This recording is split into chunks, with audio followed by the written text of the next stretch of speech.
Hello, welcome pen friends. Here today with Chris's inked pens for August 2023. I did get pretty carried away. I chose 10 pens and 10 inks, and also I stuck to a stub nib theme. So some of them are calligraphy nib and some are stub, and then there's even a parallel nib. So I guess I just felt like playing around with stub nibs this month. So that's what I'm going to do. So what we'll do today is I'll show you the pens, and then we'll write with each one. And I have the ink tiles for each one too. And then we'll go to the library and just chat. So here we go. Okay, so the first one is the Lamy Al-Star in purple. And I'll talk about which nib size when I go through the writing. Next up is my Lamy 2000. It's so funny because when I saw this in with the rest of them, I was still thinking Jinhao 80 because I had written with those since, and they look so much the same, but anyway. Okay. Yeah, I've had that a couple years now, and I've been trying out different inks with it, and I'm beginning to really like it, even though I wished I'd gotten a medium nib. But that's not, I don't want to trade it. I want to have it. I just want a medium nib now. So, okay, next up is the TWSBI Eco in the white and rose gold. And then next is the Jinhao X750. I think they called this white or ivory, but it definitely looks not white. It looks more cream colored, but anyway. It's really pretty, and it coordinates with brown, but I do get ink all over it. I hope I haven't stained it. Oh, nope, it looks like I have stained it. Oh well. Not very many light-colored pens like that. Next up is another Lamy Al-Star, and this is in graphite. This is a viewer gift, and this one was a viewer gift as well. Quite a bit of that in this edition here. Next one is also a viewer gift from a couple years back. This is a TWSBI Diamond 580. Oh gosh, I forgot to look up the colorway. I'm calling it purple, but I'm not sure because they do have different names and so on. I need to check that before I put the description. I think it's also an, wait, is it an AL? Okay, I'm not, yeah, ALR, okay. Wow, I need to brush up on my own pens here.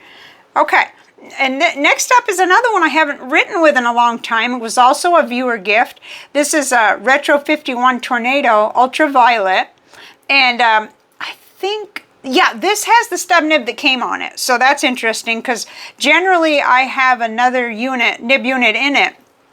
But I remembered how crisp the nib is on this one, so I wanted to include it in, you know, the original one that came on it in this month is exploration.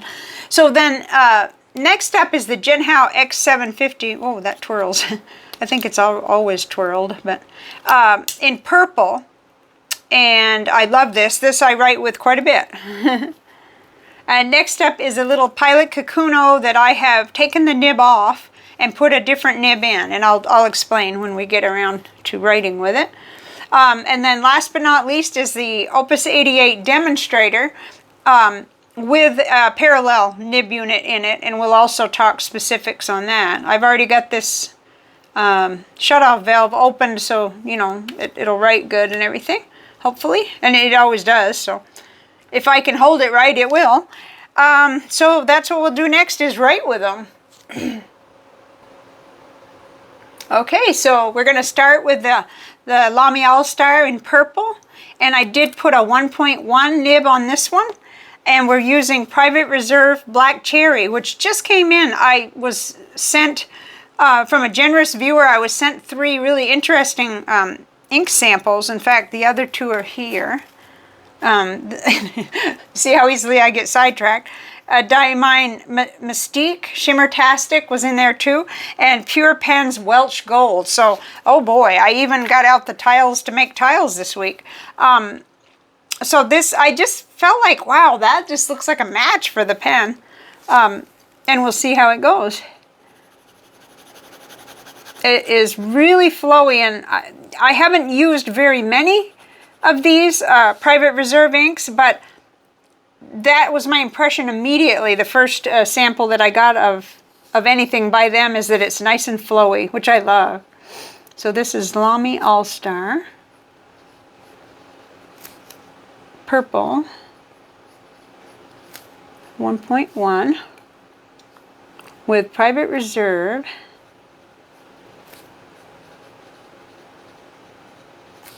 Black Cherry. It's a really pretty ink.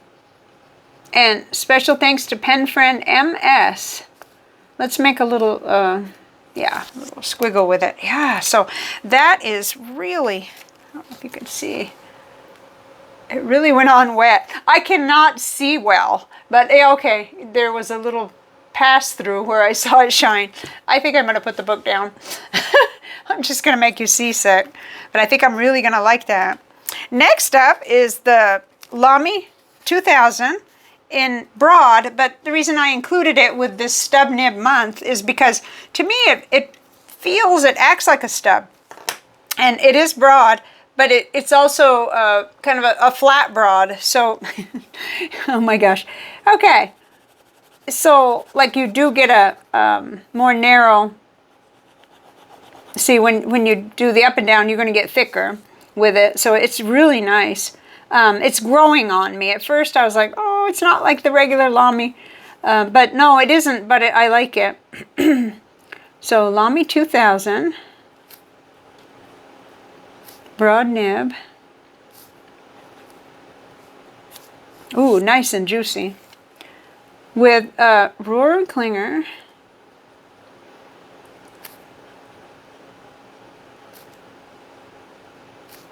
Alt Goldgrun.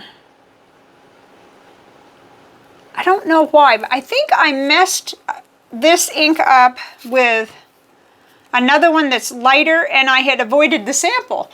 And every time I see it on Pen Friend Wasky Squirrel's video, I say to myself, I'm going to ink up with that. That's pretty. That's not light. I can't even think of the other ink, but I definitely, in my mind, I had sort of a misconception about this. It's so pretty.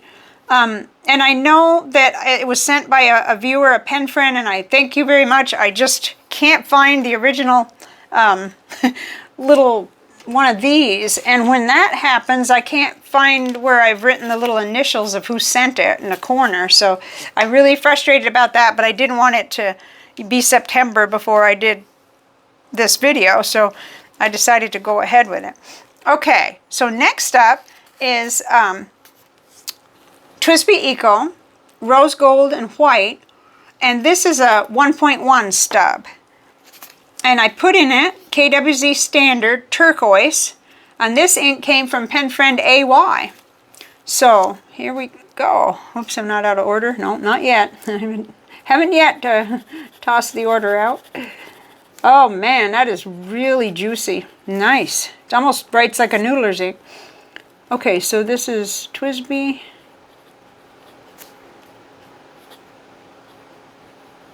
Wow, I was putting an incredible lot of ink down. Diamond 580. Rose Gold White. 1.1. KWZ. I love KWZ inks. Standard. Turquoise. Got our little X right there. Okay, now we'll check this later, because that's really something. Well, I don't think it's going to bleed through, but it definitely is putting down a lot of ink at once. Let's put it that way. And it's gorgeous. It's nice color for summer like this. Most of these colors seem to be winter colors, but that's kind of what I gravitate toward, I guess. Okay, and next up is the Jinhao X750. I did put the Nemesine 0.8 nib from another pen that was a Pen Friend gift onto the Jinhao because, well, I liked it in the Nemesine Singularity. Wait, it didn't come on the Singularity. We play musical nibs here, so I don't even remember exactly which pen this started on, but I just know I love the nib so much. I probably should get like a 5-pack or something. But no, Chris, you don't need 5. Just, oh my gosh. Okay, here we go.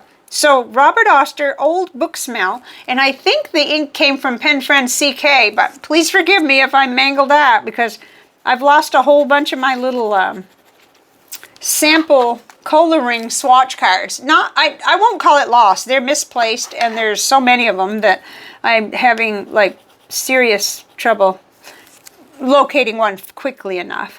So this is Jinhao X750. Okay, so smooth on the Tomoe River paper. I have a feeling, I'll make a prediction, that probably not every paper type may get along with this, but we'll see what happens. I think I scribbled with it on CVS Caliber and I was like, ooh, no.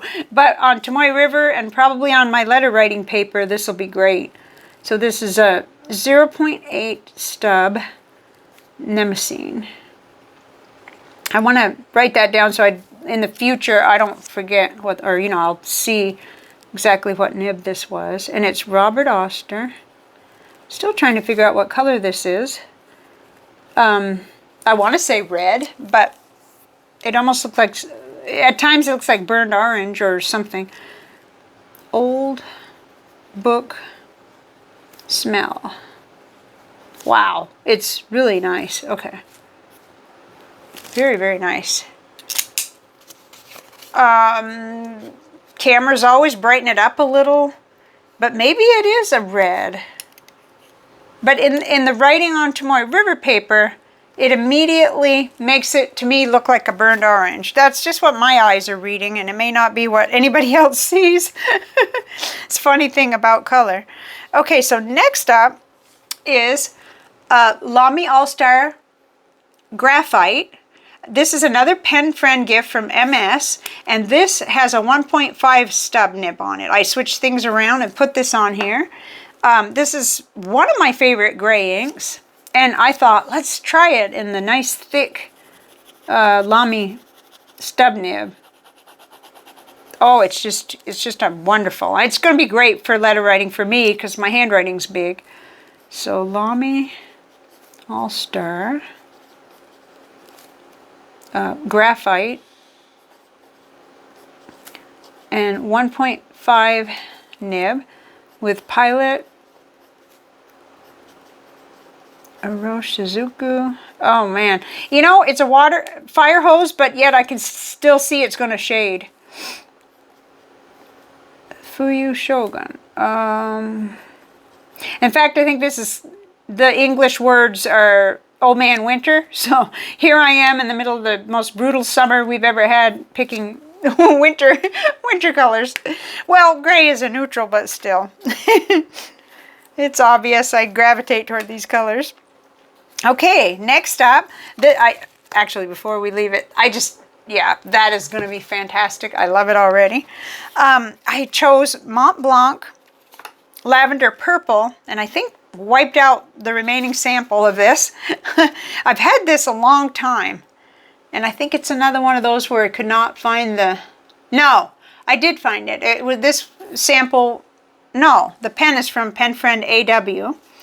This was, I think, on either a birthday or an anniversary of the channel, 5 years, something like that, from AW, and I couldn't find... I may have purchased the ink sample, but there's a lot of generosity that comes my way, and I really appreciate it. I have everything I need now, but over these last 7 years, whoo, I have really been showered with wonderful things. So, okay, TWSBI Diamond 580 ALR, it said, yeah, ALR with a 1.1. You know, even though these are not identical nibs, they're similar, you know, the other TWSBI nib that's 1.1, but there's something about this one that's a little different. Or at least I feel like it writes different. I will have to look into that a little more. It's not something I sit around thinking about a lot, but I feel like it puts down an awful lot of ink, but so did,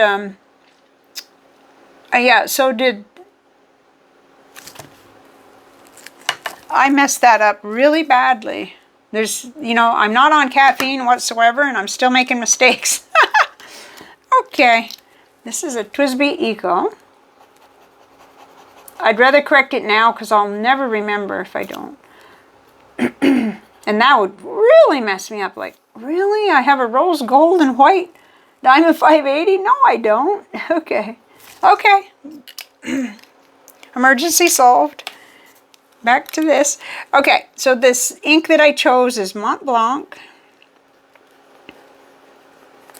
Lavender Purple, and I love this.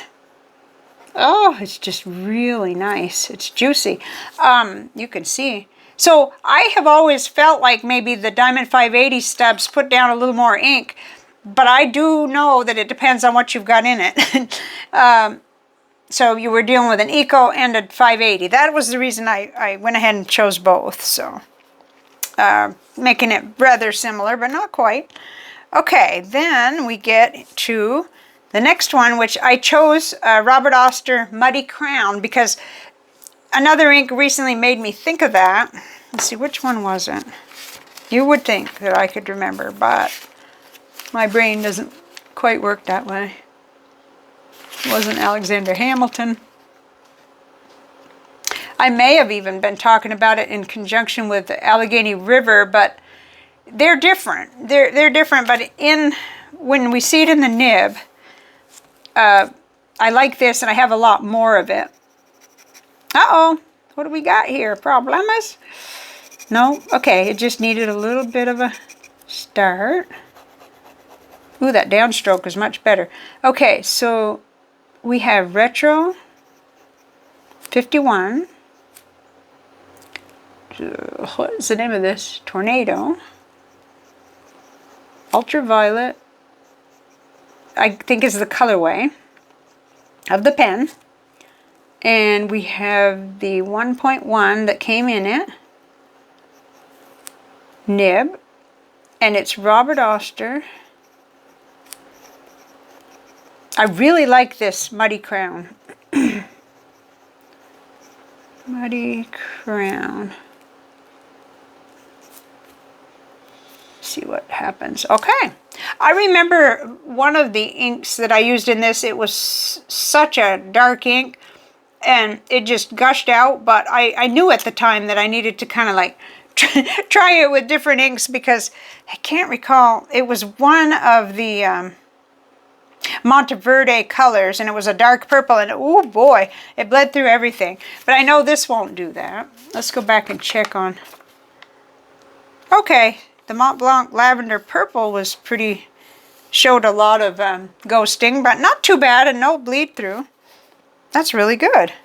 Oh, this was a pen friend gift from, and I don't want to say her first name because I'm not sure she wanted me to, from pen friend B, let's say, because I've completely lost my way here. What is going on? Yeah, okay, I didn't write it here. And the ink, the half bottle of ink came from pen friend KS. So, thank you. Again, everybody's been thanked with a letter in the past, sometimes in the way past, but okay. And next up, we've got Jinhao X750 with a 1.5 Goulet nib. That way we get a chance to try this one in the 1.5 and the TWSBI. So, okay, here we go. Now this is Ackerman number 13 Simplicity's Violet. It's one of the ones I tried out when I was trying to find something that would, you know, satisfy me for Lamy Dark Lilac. And then a pen friend sent a sample of this too, which I really enjoy. It's very limited for all of us because they're not going to, or I guess they're not making it anymore. So far they're not. So this is Jinhao X750. I wrote with this just a minute ago and I was a little upset by something I'll mention in a minute. Purple.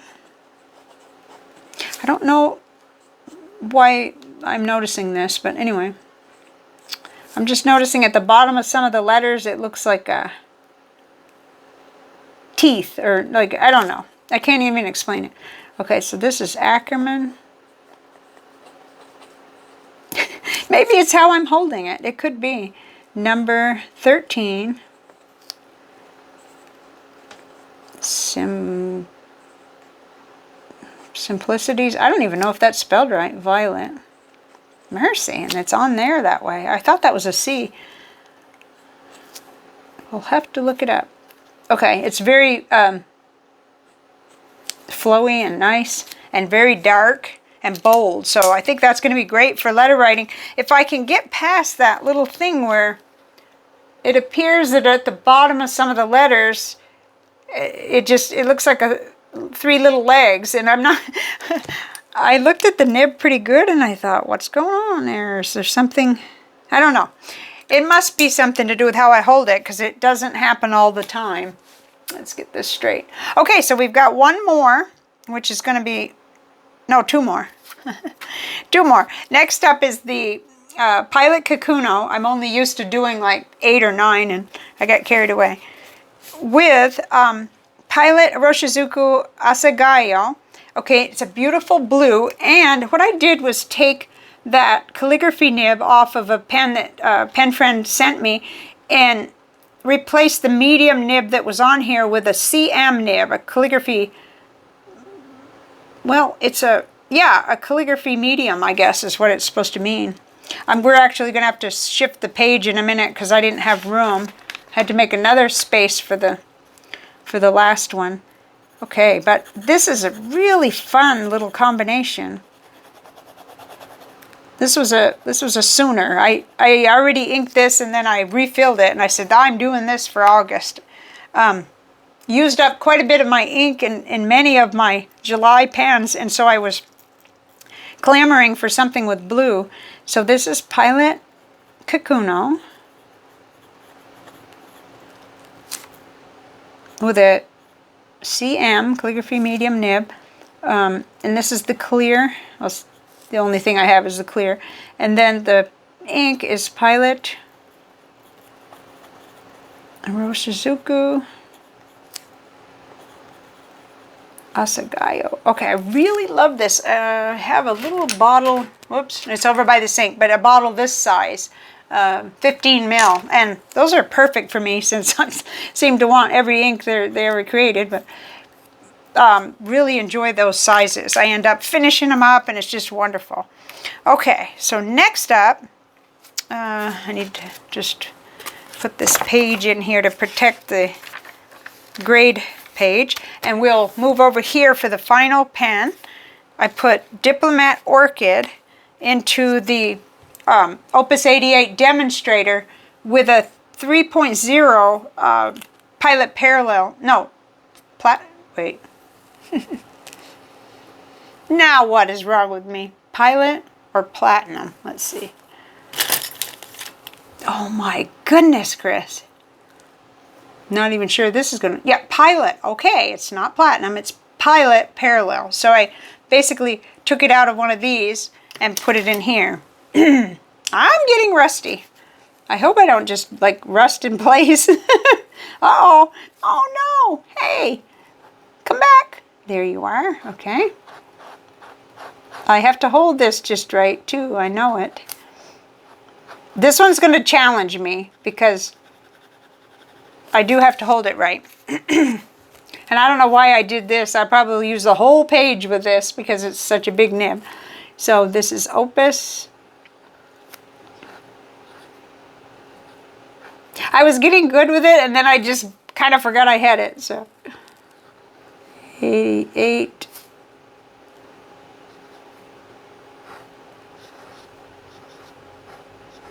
Demonstrator with 3.8, no, 3.0. Woo! We'll spell out Pilot so that rustiness can go away. Pilot Parallel. Not that I can spell it. P-A-R-A-L-L-E-L. Nib. Ooh, see, I have to hold it right. It's almost, yeah, it's almost like I'm 10 years old again. Diplomat.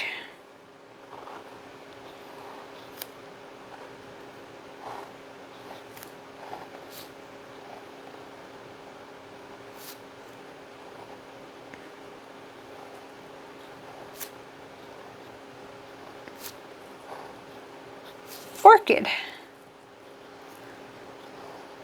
I know that pen friend Kathy sent the sample, and then I went and bought a bottle. I like this one so much. It's a beautiful pink. Okay, let's see if I can do anything. I'm not sure. It's been so long. No, clearly I need quite a bit of... Oh, well, that makes kind of a neat little ribbon look, but I need a lot of practice. I sometimes like to do a header on a pen pal letter or something with this, and I just love that it has so much ink, but I definitely need to practice. I'm not feeling quite so poorly about how I write with regular stubs now, but this one, it does require kind of a decent hold on it, or else you don't get what, you don't get the fancy that you want. Okay, so a whole page, I guess, for notes and grading on this one pen. But it's going to be great, I think. It's going to be fun. It's something different. And there we have it. Let's see. Switch places and flip back. And then we'll go to the office. Oh, dear. Okay. Sorry about that. Usually I pause it. So that's the 10 inks and pens that I picked for August. And they will join a few of the pens that I am still writing with that need to be cleaned out. I've just been going right to the sink, cleaning them out as I finish them, and letting them pretty much lag a little bit. I have 2 trays like this one, so that I have one on my writing desk and one over here, well, where I write letters in my library, and then over here where I work on the other pen and ink projects. At my pen desk, I have another tray like that I made. So it's kind of fun. So let's go to the library. I got a couple topics I'm just dying to talk about. I don't know why. And then we'll see you there. There. Okay, so August is going to be all stub nibs in my ink journal. I'll still be writing with some of the broad nibs that I'm finishing up from July, but all of the testing and pen table experiments will be with those 10 pens and inks this month, so that'll be fun. I wanted to mention that I had 2 clear favorites for July. One was the, it's El Grande, the custom modified pen that pen friend Mike Shin sent. It has that, I think this is the one that has the medium nib from Pen Realm by Kirk Spear, and it's just a wonderful nib. And I had that beautiful Gratitude Magenta from Monteverde in it, and I'm just finishing the fill on that one. And then the other one that I was always picking up first was the Kaweco Sport in mellow blue with a double broad, and I had the Diamine Moon Dust in it, and this was a pen friend gift from pen friend BBR. So I just really enjoyed those 2, and of course I enjoyed all the pens. And I started, seeing that I was going to the sink cleaning pens. This one's already cleaned out. I immediately almost finished, and I almost refilled this, but I have quite a few little slackers that I'm trying to finish the ink in, so I didn't refill it right at the moment. So, yeah, so it'll be interesting to see. So in the middle of the month in August, I'll come back and give you a progress report of how those pens and inks did, and how I did with the nibs too, because the writing samples will probably show. I'm really super comfortable now with the Lamy 1.1, and even with the, well, I can't say that about the TWSBI Eco 1.1, but I do really get along good with the Diamond 580 1.1. So it'll be interesting to see how some of those different ones that are off the beaten path, how they go. So it's just, it remains to be seen, I guess. So, we're having here in Texas the hottest summer I ever remember, and I've lived here for 32 years.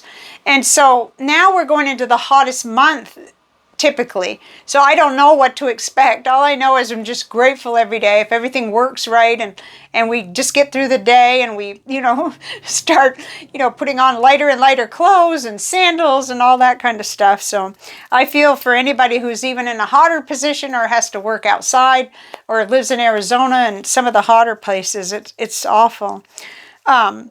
but I had a couple of topics. I had actually 3 topics. One is health, one is my not buying pens and inks right now, and then that ought to probably be another separate video. But and then the last one is my summer reading topic that seems to have emerged.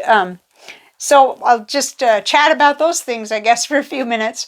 I kind of feel like we don't get out a whole lot, so when I come on here, we start having these little discussions in the comments, and it's a lot of fun. So some of you know that I took 30 days and I quit caffeine.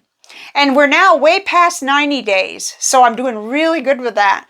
The only coffee that I drink is a decaffeinated Swiss process kicking horse coffee. It tastes pretty good, and it fulfills that if I just really want a cup of coffee, which sometimes it feels too hot even in the morning, but you know, it's there, and it's got almost no caffeine. Like, it's not like your supermarket decaf. It's got almost none, and it's decaffeinated with a good process with water rather than with chemicals. So I felt like that's a nice little bridge between where I was and where I probably will be eventually, where I probably won't drink coffee at all, because I like different teas. As long as I get a hold of the right ones that don't have very much caffeine, they'll be better for me. And I'm sleeping better. Lots of things are better. Not my memory, but lots of other things. Definitely my sleep. So after the first 30 days, with the caffeine, I just continued that. And what I did was I decided, look, I've got to tamp down on the sugar problem. I just have to. I've done it before. I felt better. I knew, you know, all during the first couple of years of the intermittent fasting, I was much, much more sugar-free. Not completely sugar-free, but quite careful. And so I did really good with not making any desserts, not eating any if Manuel made them, not picking up or eating anything like that. But I was still having dark chocolate. And I got in this bad habit of picking up the special dark chocolate, the bags of the little Hershey's Kisses. And I know better. And anyway, when that 30 days ended, then I said, okay, we're going deeper, because for one thing, that stuff does have some caffeine. And if I'm going to have dark chocolate, it needs to be in a smaller quantity so that I don't tease myself back into the caffeine habit.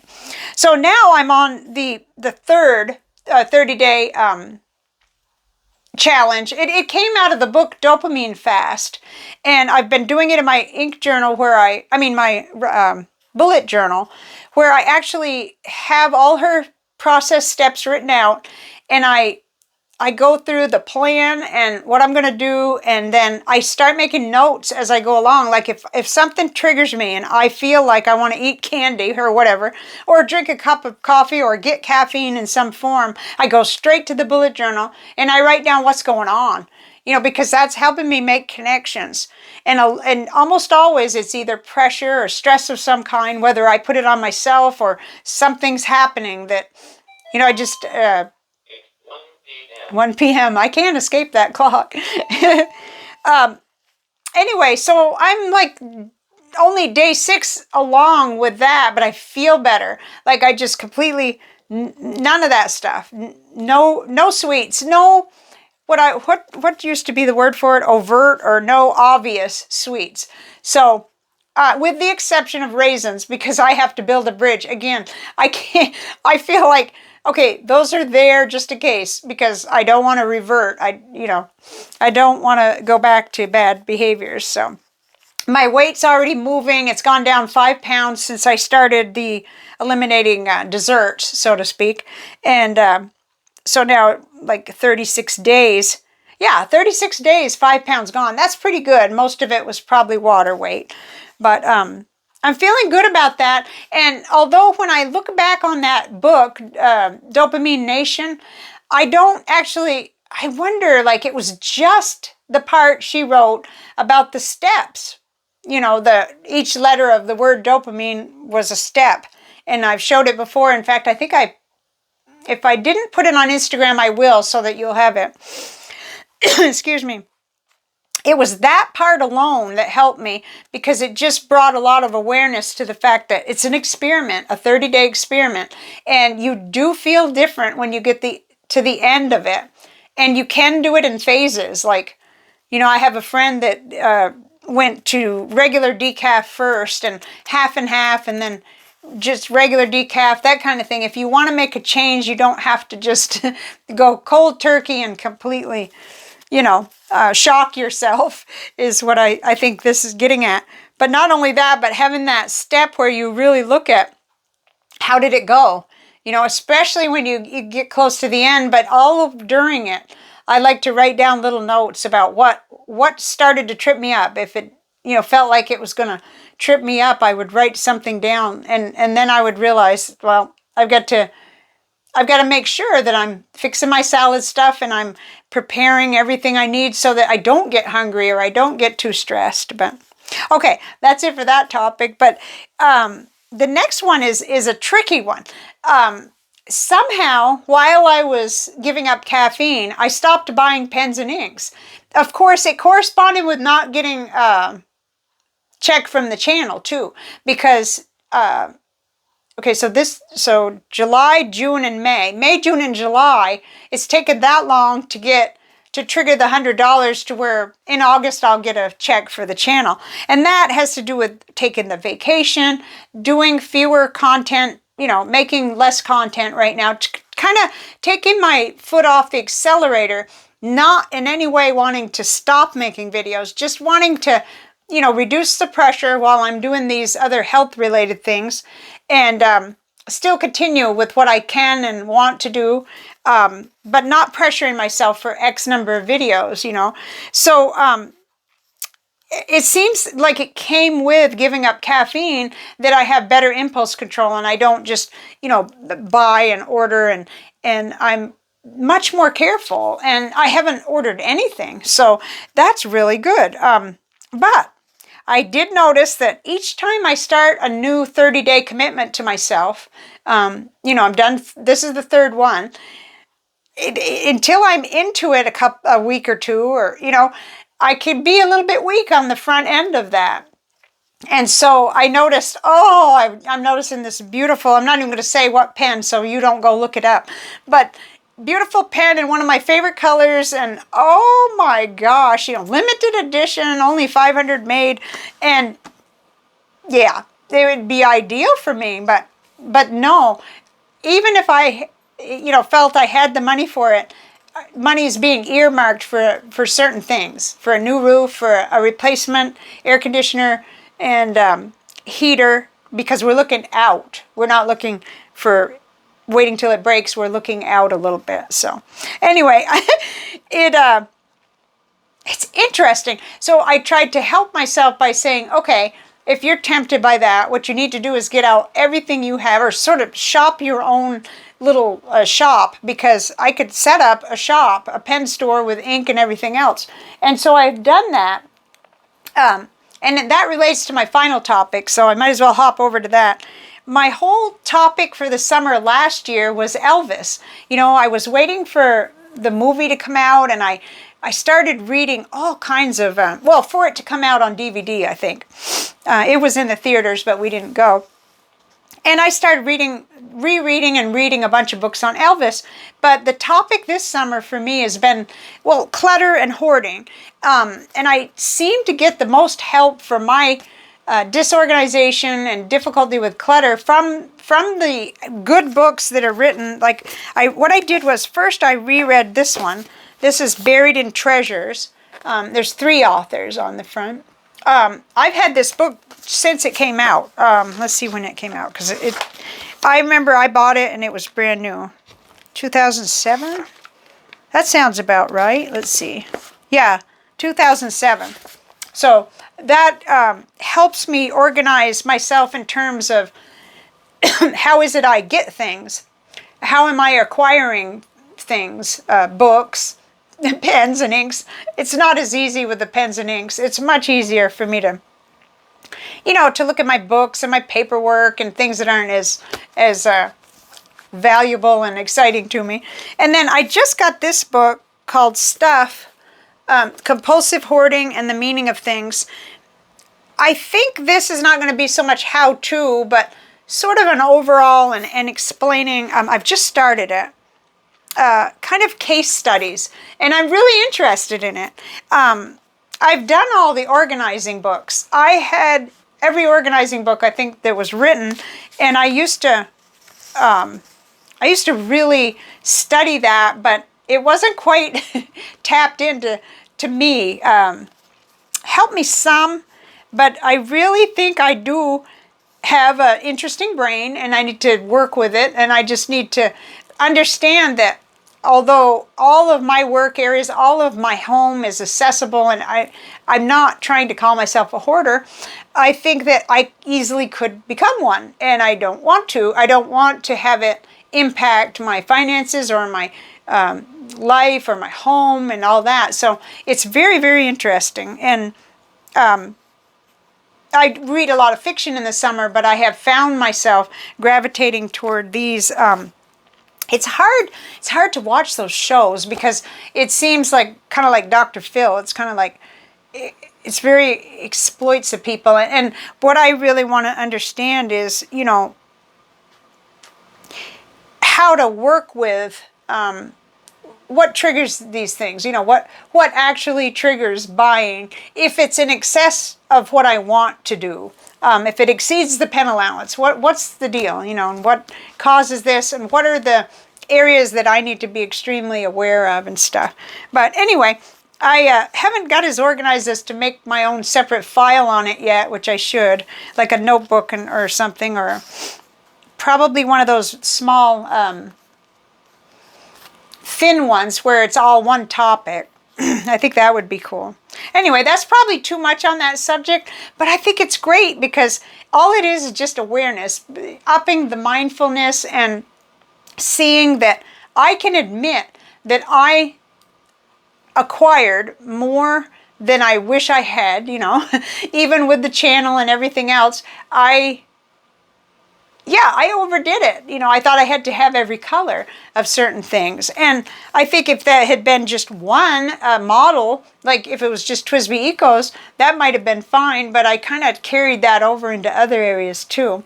So I think there'll be a separate video on this eventually, but that's just what I wanted to say for now, was that this book in particular, Buried in Treasures, just really helps. It teaches you how to think of your possessions by category, which was the #1 takeaway back in 2007, to make your categories and understand about looking at the entire category. I think I talked about this before. I know I did. I talked about shoes. And the other day I lined up, you know, a pair of cowboy boots, a pair of old winter boots, and some other shoes that I was having trouble getting rid of. And before it was through, I really realized I was attached to the winter boots because I wore them in Vermont for 2 or 3 different winters. But we'd already glued the sole on that boot, and they're too heavy and they hurt the top of my feet. And in fact, when I really looked at them, I couldn't even donate them, you know. So that was really interesting because I thought, no, nobody's going to want to purchase these. They're bad. Like, they're already peeling, and even the glued part. So, okay. Anyway, I think that's it. I think this is probably going to be the longest video I ever made. I just wanted to see if I could, no, I think I covered it all of it. I think I'm just hungry for conversation, I guess, but that's okay. This is, I'm filming it a couple of days ahead, so it'll give me time to do all the checking that I've got the right model numbers written down in the description box and stuff like that. So you'll still probably see it a few days before August starts, but I wanted to give myself a little head start. And I've moved a few other projects along closer to be making a video, but I don't want to make any promises because I really am. My primary focus is improving my health and getting back on a better track. I never left intermittent fasting, but I definitely let carbs and sweets creep or sweep a little, you know, very sneakily back into my everyday daily diet, which I don't want. You know, it's not healthy, and the scale actually reflected that, even though the scale is not my guide. I check my blood sugar. I want to make sure my blood pressure is okay, and all of that has been okay. But then that one marker I didn't like was seeing that I wasn't sticking in the range I really want it to be in. So just figure that if we just keep doing the best we can and challenge ourselves. That's why I like those 30-day challenges. I think it's really good. I haven't actually felt stressed by it because it gives you that opportunity to say at the end, are you going to keep doing this? How will you modify it? What went right? What didn't? You know, how did it go actually? And I like that. It gives me a chance to actually be honest and say how it went, you know. And at the very end of the first challenge, I ended up, I found myself in some store buying something, and I picked up 2 packages of M&Ms without even, this was just completely, you know, unconsciously, basically. And it was like, oh my goodness. Gave one of them away, ate the other one. So, you know, I wasn't perfect, but I learned a whole lot during those first 2, and this is the 3rd one. So I'll let you know later how this one goes, but I will see you later. I really hope this will upload. 46 minutes is insane, but if you're still here, well, we talked about that already. Then you're a hardcore pen friend, so I'll see you later. See you on the next one and in the comment section. Bye for now.